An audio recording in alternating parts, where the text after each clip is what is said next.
Hi guys, good morning. Kakain tayo ng peach. Hindi to peach. Malaking plum.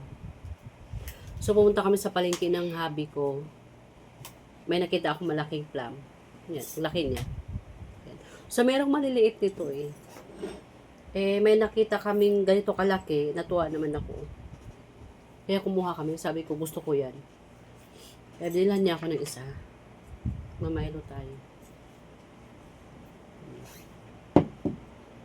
Ito, hiwain natin. Malamig na ito eh. Tapos, ano paghiwa? Slice natin. Takot naman itong kutsilyo na to. Talim. Ganito siya.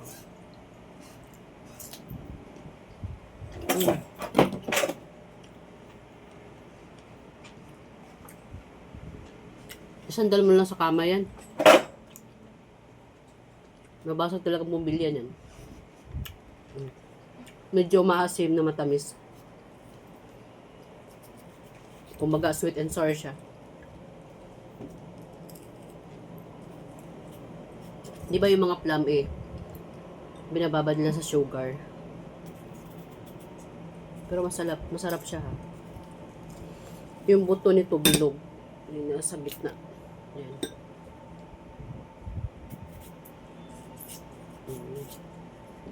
Yan. So, ito siya. Ito yung labas. Ito yung malaking plum. So, may maliit nito guys. Alam mo yung kinakain nyo na ano na natin. Mahilig din ako sa dry plum eh. Yung mga dry plum na matamis, sweet and sour. Yun. Kaya yan. Ito yun. Meron din maliliit. Hap. Sige. Hi. Kakapis siya. Tapos may marshmallow.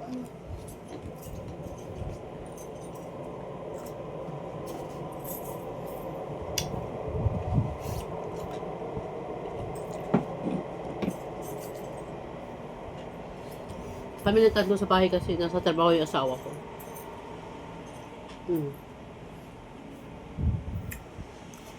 Nasa trabaho yung asawa ko kaya. Ayan. Dito lang kami sa Lobo na. Kapag may work siya. Pag wala siyang work, saka kami mamasyal. Siyempre, importante ang work ngayon guys kasi hirap ng buhay. Kung wala kang work, wala kang pera. Diba? Sarap siya.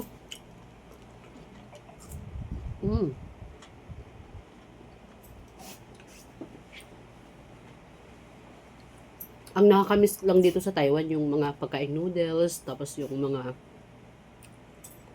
masarap kasi yung noodles dito eh. Tapos mga prutas nila kakaiba.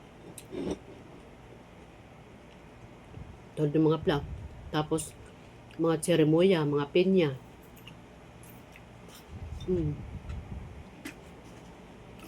Inaano ko nga yung cherry. Hindi na kasi season ng cherry ngayon kaya wala kami nabili.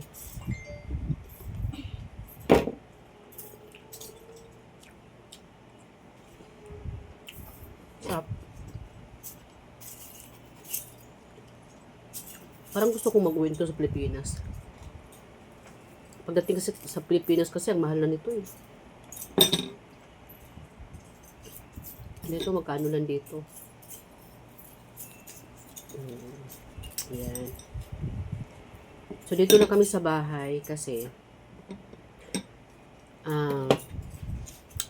kailangan ko mag-arrange ng mga gamit.